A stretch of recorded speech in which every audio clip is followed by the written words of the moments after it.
Hello to everybody. Thank you so much for joining tonight. I know, like Mary said, it's dinner time or commute time, but this year, really more than any other year, from clients, we kept hearing about how they're taking care of their aging parents and then trying to balance that with their everyday responsibilities. And of course, we thought, how can we help? So that's where we went and reached out to Allison O'Shea. She has worked in senior living for over 20 years. She was an executive director for senior living facilities. And with her experience and her perspective, a couple years ago, she launched her own consulting firm, Openly Aging, which means that, yes, she did work in senior living during COVID. So thank you for your service, Allison. I'm sure you have a lot of stories to tell. So we're very excited to host her tonight. I hope that you will walk away with some good advice, some new resources, and some really great takeaways. We do ask that you hold off on your questions till the end. You can always type them in the chat and I can read through them at the end, or if you just want to write them down. The presentation will be around 45 minutes and then we'll save some time for Q&A. That's all. Can take it away. Share my screen. Yeah. And can everyone see that? The elephant? Yeah. Yes, the elephant. Yes, the big elephant in the room. So, well, thank you so much, Sarah. And I really appreciate being here and being asked to do this. And so, yes, today we're going to talk about what I've created as the 4 pillars to be the most effective aging ally. That's what I call those of us who are dealing with maybe aging parents, and we're going to have to be there to support in some way, not just physically, but emotionally and all that. So yeah, how I got started, as Sarah mentioned, I've actually been a caregiver for a very, very long time. I started babysitting when I was 12. I have a 13-year-old, and I can't imagine I was babysitting a 3-month-old like all day in the summer at 12 years old. And I can't even imagine that today. But I started my caregiving career. I worked at a camp for kids and adults with disabilities, and the kids and the adults stayed there during the week. So it was an overnight camp, and I was responsible for their care. I was assigned 2 campers at a time. And so this was just a picture that made its way into a newspaper. But it really opened my eyes up to the world of caregiving and how to help those. I went to college and got a degree in what's called therapeutic recreation. So I spent 4 years learning how to recreate. And how I got started in senior living was in the activity department. And I started with programming and memory care, and then realized, whoa, there's a business to this, and quickly moved into an assisted living or an executive director. And so I worked for some pretty large companies. And what that allowed me is I saw thousands of aging journeys, not hundreds, thousands of aging journeys that I was not related to. So seeing how people entered into senior living, the people that didn't move into senior living, how the family dynamics were affected. And truly what I really saw was crisis. And by not having conversations and not talking about our goals and desires as we age, what that can do when a crisis does occur and all of a sudden our adult children or have to come in and kind of save us. And so that's how I started Openly Aging, is to be more of an educator in how to be proactive about aging. And as mentioned, I did go through COVID as the director in senior living, which, yes, was one of the most challenging moments of my life. Having to be responsible for everybody's safety, well-being, telling families they couldn't come in and see their loved one. It was really the catalyst to say, what could I be doing differently? So that's where Openly Aging came from. So we've got to address the elephant in the room. I'm older right now than I was when I started 2 minutes ago, this talk. In our society, we have this goal of youthfulness or to be youthful. And that's a little ludicrous because we're aging, we're getting older minute by minute. But it doesn't have to be a miserable experience. It can truly be something that we can have control over. And that's what we're going to talk about. And how do we help our loved ones stay in control of their journey as well? So just some facts to get us started. This one's pretty well known. I think, 2023, there's 56 million people 65 years and older. By 2060, they're saying it's going to be 95 million. This is my favorite one. In 1900, there was only 100,000 Americans that lived to be 85 plus. By 2050, the 85 plus age group will reach 19 million. 85 plus is the fastest growing age group today. So the likelihood of us living to be 85 and older, or our parents living to be 85 and older, is the highest that it's ever been. And that's important because between the ages of 85 and 89, 60% of us need some sort of support from a family caregiver, a loved one, because of health problems or functional limitations. And this doesn't necessarily mean, all the scary words like toileting, showering. This could be, and think about your own parents, when they get sick, who's going to the pharmacy to pick up the medication for them. If doctor's appointments are getting really overwhelming, who is that person in your life that can help you with that? And for most of us on this call, we are that person for somebody, or that person doesn't live local, but we still have some sort of feelings of responsibility.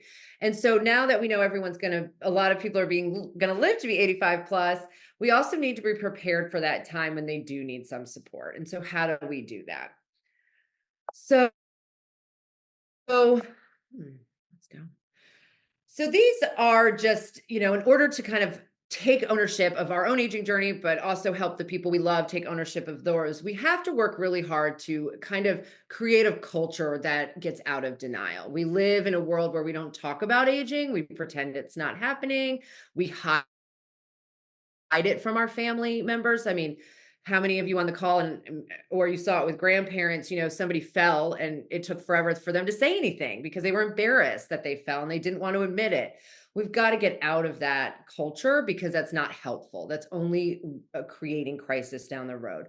So becoming self-aware. What are the finances? The finances are the finances. What does the support system look like? All the things we're going to break down today. We have to allow our family members to talk about what they're fearful of and to maybe acknowledge what are some of the reasons that they're being resistant to maybe talking about aging. Or I hear a lot from my clients who are aging, they'll say, I want to talk to my, adult children, but every time I bring it up, they say, Mom, I don't want to hear about your you dying. Well, that's also not fair, So as we help our aging loved one, we need to allow them a place to express their fears, and then we can help them feel a little empowered by them. We've got to get out of this world of vulnerable consumers. It's kind of a, oh, we're gonna, my grandmother bought, 8 vacuums from the guy that kept selling vacuums on the street. Well, that's a vulnerable consumer. So how do we become educated consumers within this space? Aging is not cheap. Care is not cheap. So we should know what services are out there and how much they cost way before the person we care about needs them. And we've got to stop being reactive and be proactive to aging in general. Does come with some disclaimers. This isn't just an easy thing, as a lot of you know. But everyone's situation is 100% unique. One of the things I talk with a lot of aging individuals, and, they have a neighbor who had home care and it was terrible. We're going to kind of get into that. And they just assume that they never want that kind of service. So they're failing at home, not receiving any service because they heard of a terrible situation from another neighbor, when everybody's situation is 100% unique. Your experiences, your loved ones' experiences are going to be unique. So yes, you can ask questions or, from family and friends about, different experiences they've had, but it doesn't mean that it's going to be reflected for your loved one in the same way. Their plan should fit their finances and not the other way around. One of the first conversations we should be having is about finances and what do they look like? And how are there benefits out there that somebody could be getting? And there's no right or wrong answer. I hear a lot of times, my mom just wants to stay home and it's making me really nervous, or I think she should move to a community. Well, sometimes staying home might be the right answer for her. It's just a matter of how do we make that happen and giving them the right to make some of those decisions. And this is going to be emotional. No one ever thought that we would be in a position where we're taking care of our aging parents, or think about it from our parents or loved ones' position, that they would be in a place where they're having to even talk about all of this stuff. And so realizing that there's a lot of emotion behind it is important. So, we're going to get into my 4 pillars and how I created these pillars. I wrote a book. It's called Openly Aging: The 4 Pillars to Keep Control of Your Aging Journey. Is when I really sat back after I had Openly Aging for a year or so, I realized that every crisis that was brought my way when I was in senior living, or even as I was starting to help private clients, all the crisis or all the questions fit into one of these boxes. And if we are really thoughtful about each of these boxes and how they relate to aging and our specific loved ones' journey in aging, it can really help keep a little bit of control, because there's always going to be things that we can't predict. There's always going to be things that kind of surprise us.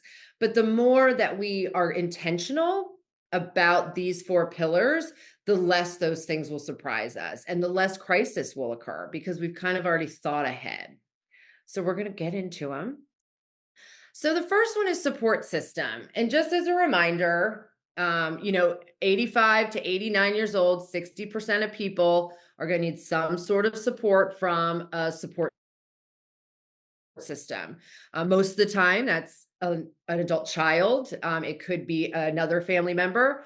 And so realizing how important that support system is, pivotal in the planning ahead. And part of that support system is making sure that they have all their legal documents. And so families all the time, if you're trying to start having conversations with your aging loved one, start with the basics. Start with things that seem, hey, mom and dad, you have your will, your power of attorney. But a lot of people end up stopping at that level. And so what I guide and really encourage you all today to do is make an appointment with an estate planning attorney and go with your loved one, because based on their finances, there could be things they do today with their estate planning documents that maybe protect them to be able to receive benefits later. For example, if their Social Security is in the threshold where they may be eligible for Medicaid one day, but they have a lot of assets like a house, estate planning attorney can, put things in trust. They can organize things so that you would still have the ability to get the benefit if needed, while also having, money put aside so you can continue to support. But it's really important to go to an estate planning attorney, not just for the wills, the power of attorney, the advance directives, but to really talk about the estate and like what from tax purposes. And a lot of people don't go far enough with that. And that's, a very important. Do you know how their finances relate to the aging journey? I always tell people, I have a lot of clients, and I'm sure a lot of you on the call, your parents or your loved ones would say, I want to stay home. That's my goal. All right. Well, do you understand that if you ever need 12-hour a day care, around me, it's $35 an hour, that's $12,000 a month just to be able to stay in your home. So once you kind of put in like, how does that relate? Is that totally out of the budget, or is that realistic? And you can say, okay, I'm willing to spend that if we need that. But getting an understanding of where they're at from the financial standpoint and how it relates to the cost of aging, to a community living, continuing care retirement communities. Those are those buy-in communities. Does it make sense financially, or does it not make sense? So having an understanding of how their finances relate. We are also moving into this generation, is the aging generation. There's a lot of Vietnam veterans. There's a lot of benefits for Vietnam veterans. They can receive a lot of money. So making sure we understand if that's a possibility. What happens if your dad passes away? What happens to your mom's Social Security? Does she lose hers and gets his? Does she get half of his and full hers? There's so many different ways that the finances can be can change based on specific situations. If mom were to pass first, so you should have an understanding of what benefits they may be eligible for. Do they have long-term care insurance? Do you understand what that long-term care insurance covers and how to use it, when to use it?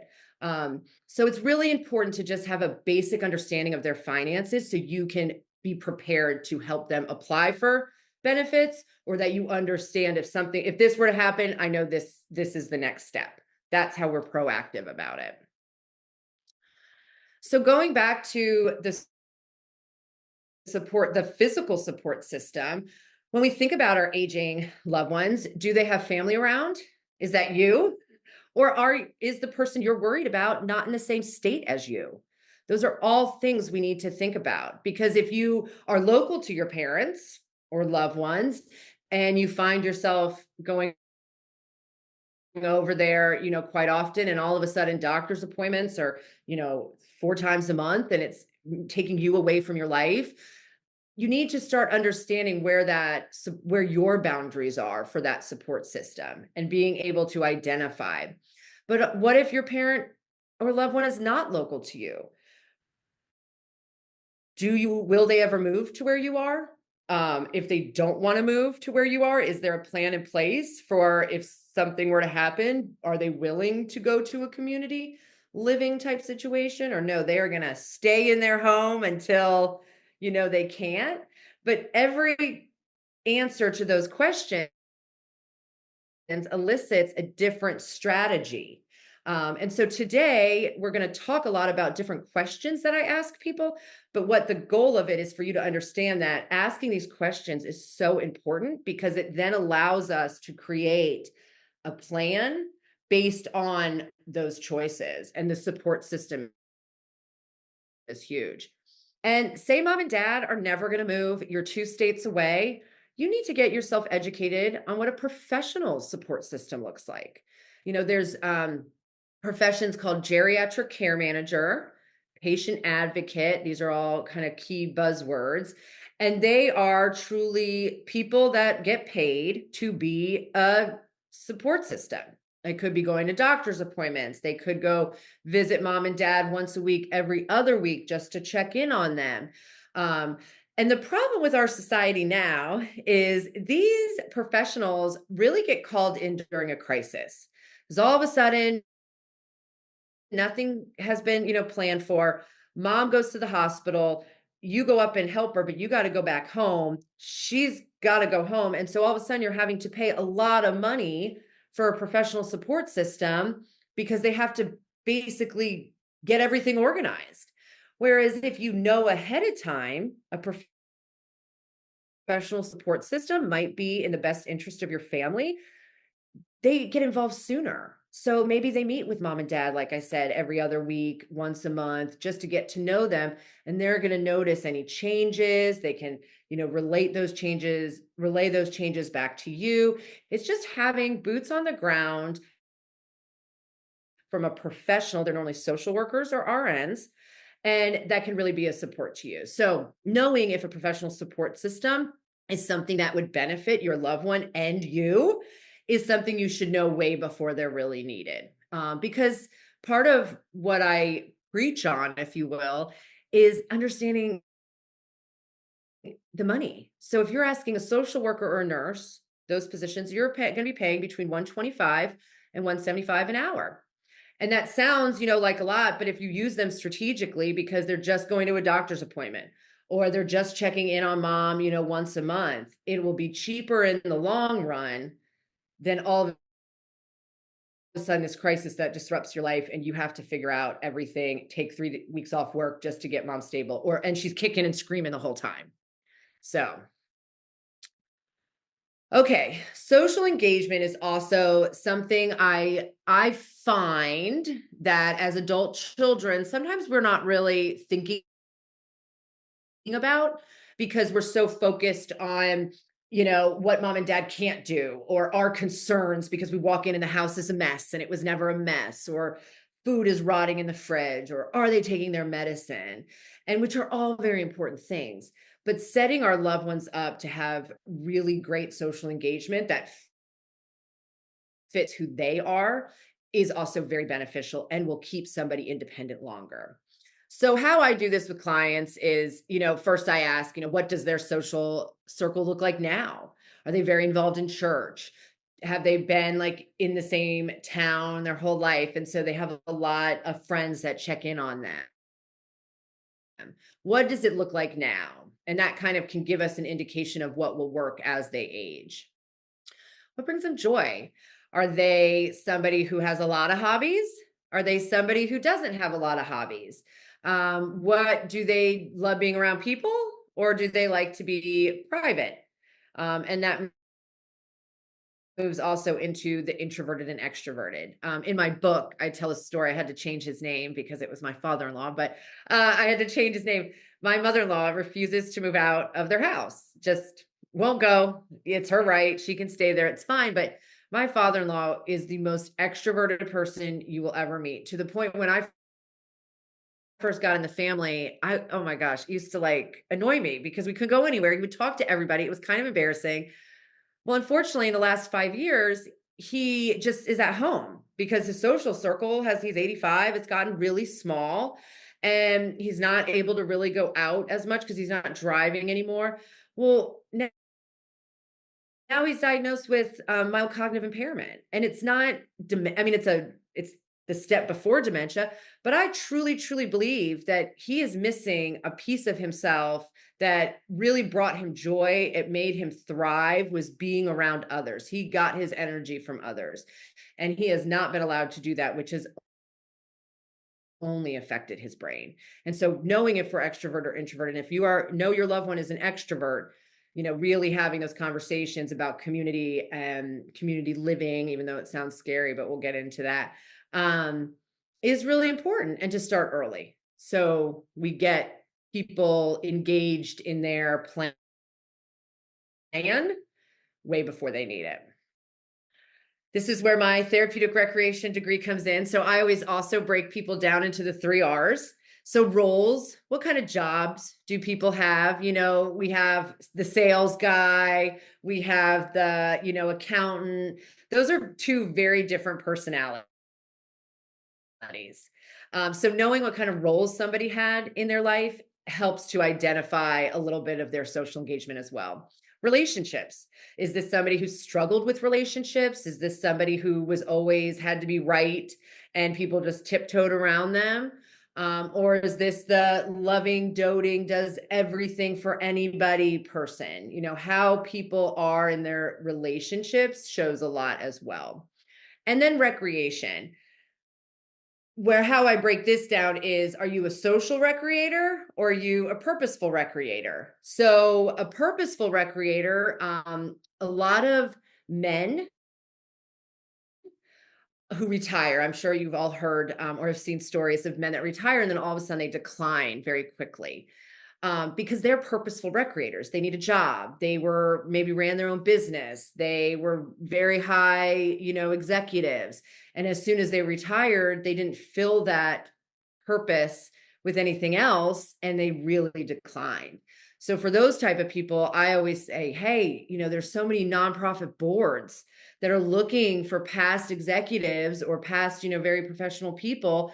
That's a perfect way to help a purposeful recreator. The purposeful recreator is also going to be the woman, or the most likely the woman who, when somebody in their church is sick, they're organizing the meal train. That's going to be a purposeful recreator. The book club, they're organizing the book club. We were just talking about a book club. Whereas the social recreator loves to be around people. They have a lot of recreation needs, but they're the joiner. They're going to the book club. They'll sign up for the meal train, but they're not organizing the meal train. So knowing how your parents or loved one recreates, when you were growing up, was there always people at your house, or were they always out and about? That's really important things to know. And when I work with clients, those are some of the things I dive into, because that helps us have really genuine conversations. And then the last thing is, what happens when driving is no longer able to happen? It does happen. It occurs where all of a sudden we can't drive, or the problem is people continue to drive because it'll shut their world down so much that even if it's not safe, they're driving. And so that's what we look at with social engagement. Supportive services. So these are services that you have a transaction. It could be covered by insurance or it could be private pay, but understanding what supportive services are out there is very important. So the first thing we start with, because this is always probably one of the biggest humps that people have a hard time getting over, is your loved one even open to having conversations about aging or aging in general? um Sometimes we have to remember that if it's our parent, for example, we have had a lifelong relationship, and so those family dynamics are there no matter if mom is starting to need support and we are a very successful 45-year-old woman who's raising kids, and it only makes sense that she should listen to us. Well, no, she's your mom. She's, the likelihood, or your dad, even worse, sometimes. So really understanding where your parents or loved one are at with being able to have the conversation is the first step when we talk about really diving into this. And this could be brought up easily by a simple, hey, mom, I just, have you thought about what, the future, or what you would want? Do you want to stay home? Do you want, just to see what their temperature is when this gets brought up? That's step number one. You've got to understand. And then we have to give them a place to express the concerns. Some of the biggest counseling I do, or coaching truly, is helping adult children understand that just because you wouldn't age the way your parents are, you feel like you're not going to be as in denial. You're going to be more willing to accept help. We've got to be careful sometimes of putting that energy into our conversations with them, because it can come off judgmental. It can come like, mom, your house is a mess. Let me get you a cleaner. Well, that's going to shut down a conversation because you're highlighting what you view as wrong and why she needs support. So entering the conversation of, hey, mom, I noticed down the street so and so, or a friend had a caregiver come in. What's your opinion about that? Really trying, without highlighting their aging, finding out what their general aging concerns and fears are. And it may be, I'm fearful that I'll be forced out of my house, or I'm fearful that I'm going to get dementia. You don't know what those answers will be, but giving a space that's very open to, and not highlighting what you're seeing in their aging journey, because they're going to view their aging journey very differently. And then starting to have the conversation, or getting ourselves educated on how much and how do we pay for supportive services. A lot of people, when I was in senior living, my sales team at least once a week would get a phone call from a panicked adult child. Mom fell at home. She's in rehab. They say she can't go home. Do you take United Healthcare? And she has to be out of there in 24 hours.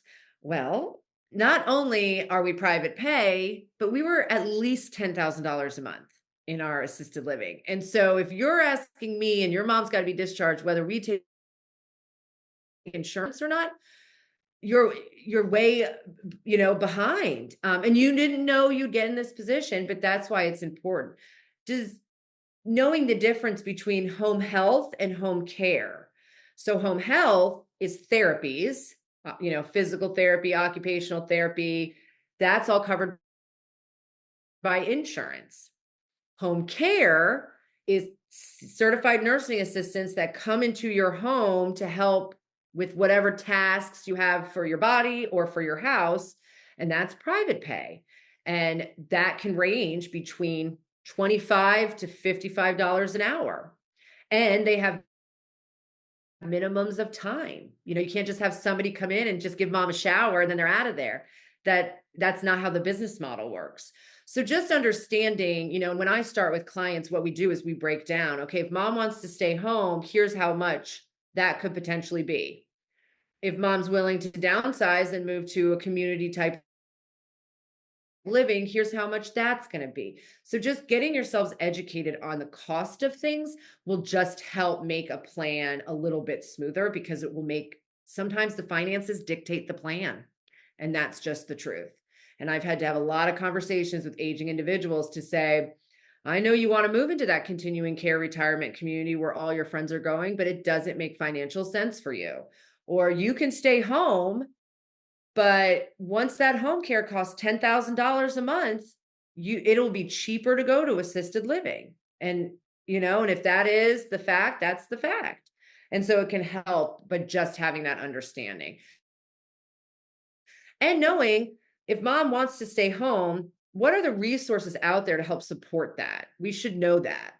And I'll get to that in a minute. And determining what supportive services they may need.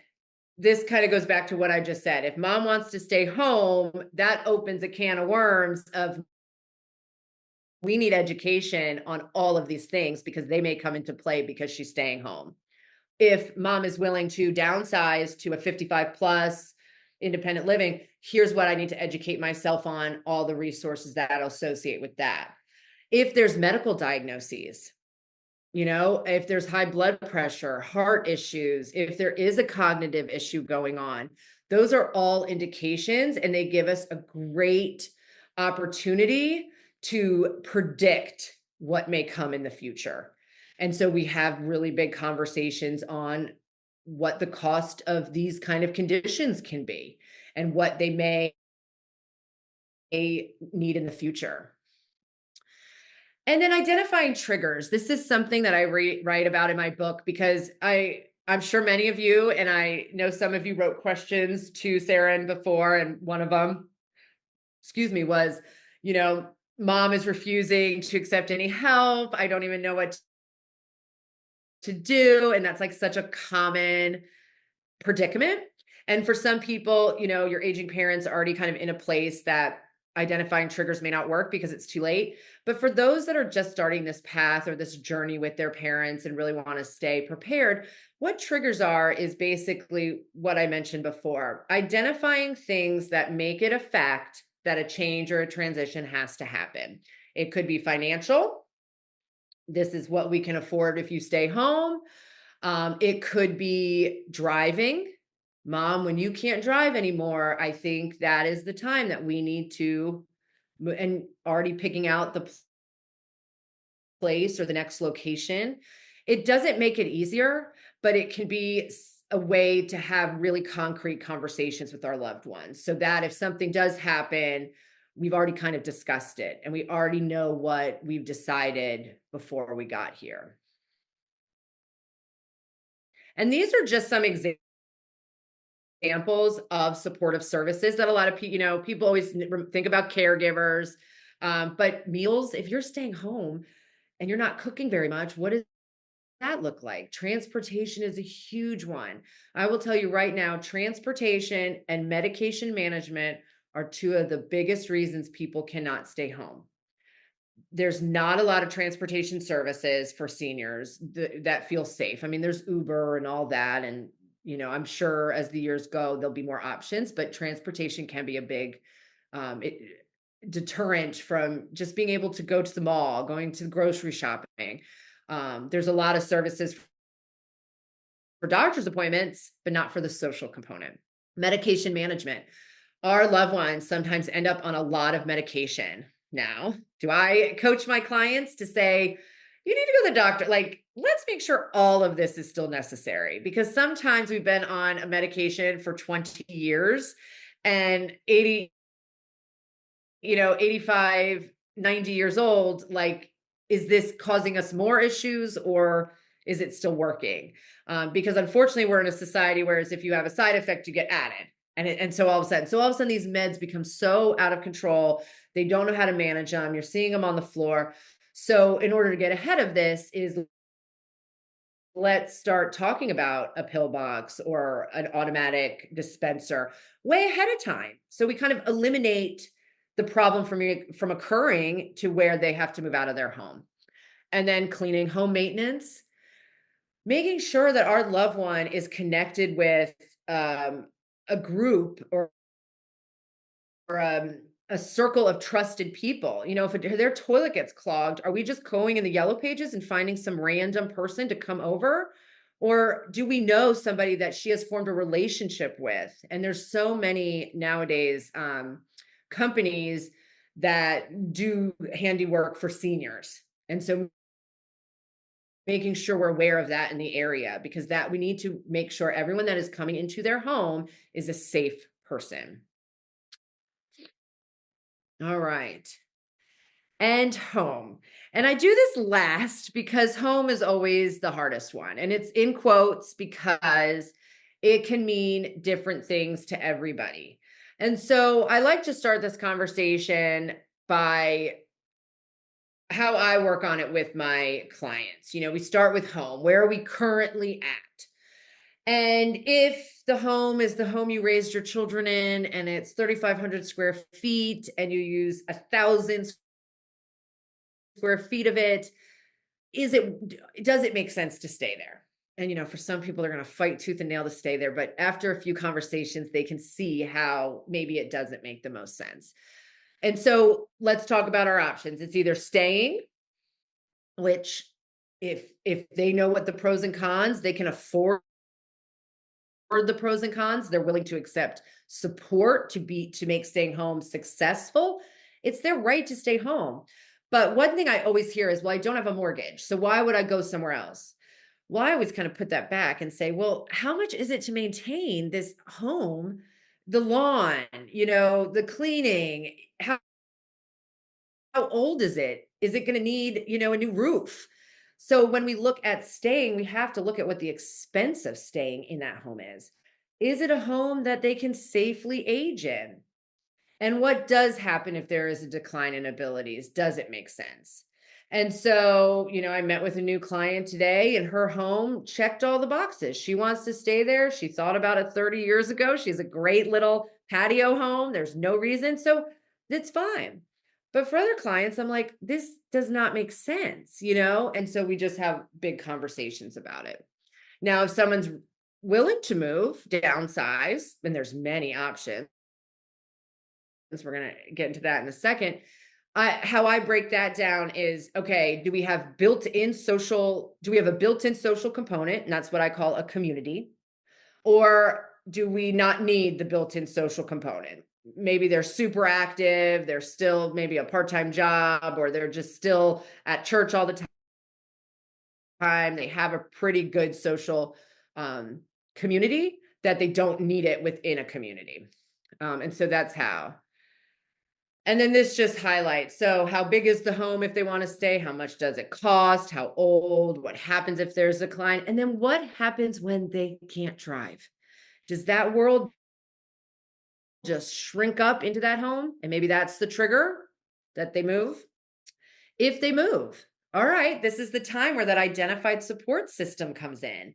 Do we stay, say mom's in Michigan and you got, you know, I think a lot of you are up north, but East Coast. So does mom move?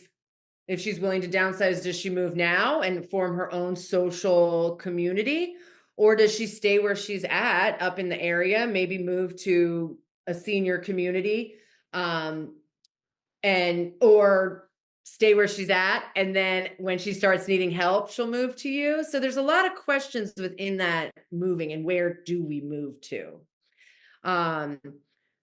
Once again, do they want built-in social engagement or not? And one of my favorite ones is I work with a lot of clients or families that mom and dad have a wait list deposit at a CCRC, a continuing care retirement community. And they always say, I will when I'm ready. You know, I'm going to stay in this home and then I'll move when I'm ready. Well, we have to identify what that means, because it can mean very different things for people. And for some people, it's really a way of saying, I'm never moving.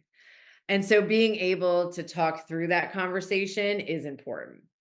And some of the options when they're ready to move is a 55 plus, which doesn't offer, you know, any amenities like food or anything like that. It's just a community of 55 plus.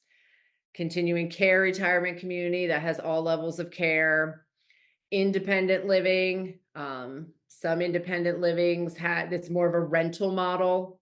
Some are just independent living, some have assisted living attached to it and memory care.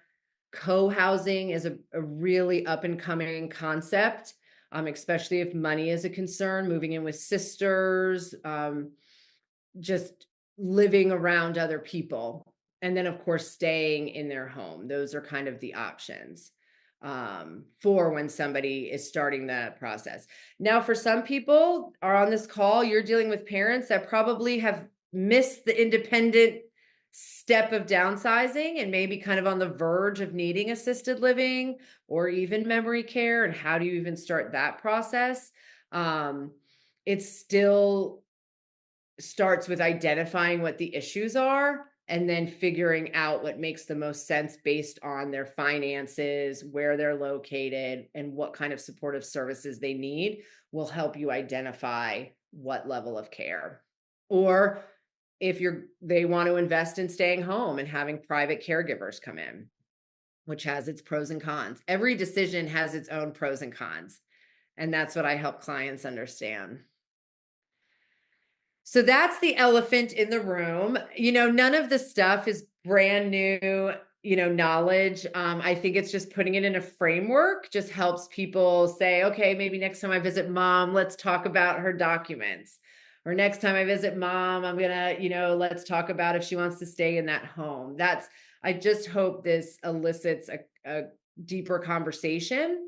And the other thing, I briefly mentioned it before, but what I find a lot, I can't stress enough, is making sure when we're talking to our parents about their aging journey and the concerns we have about their aging journey, that we really try to come at it with not our biases. You're going to age in a different way than your parents aged. You're a different generation than your parents.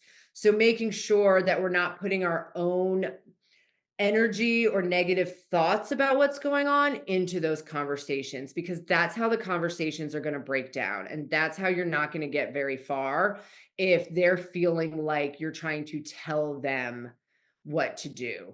Whereas if we really come from a place where we want them to lead us in telling us what their fears are, what their concerns are.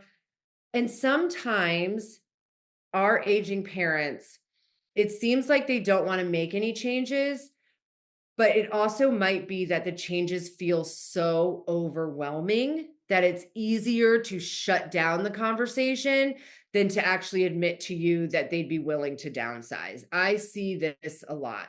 Because if you can imagine somebody who's lived in a home for 30 to 50 years, maybe had their kids there, the idea of downsizing that when you're in your 80s, maybe 90s, feels so overwhelming that the conversation is just going to stop.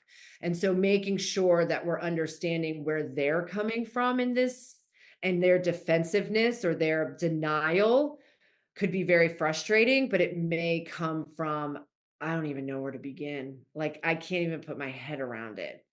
And then that needs to guide how we enter into those conversations. So just changing our tone, sometimes can go a really long way. We're still going to have those really resistant parents. They're all out there, and I know that, but it can help a lot if we, do that. So that is the elephant in the room, is aging.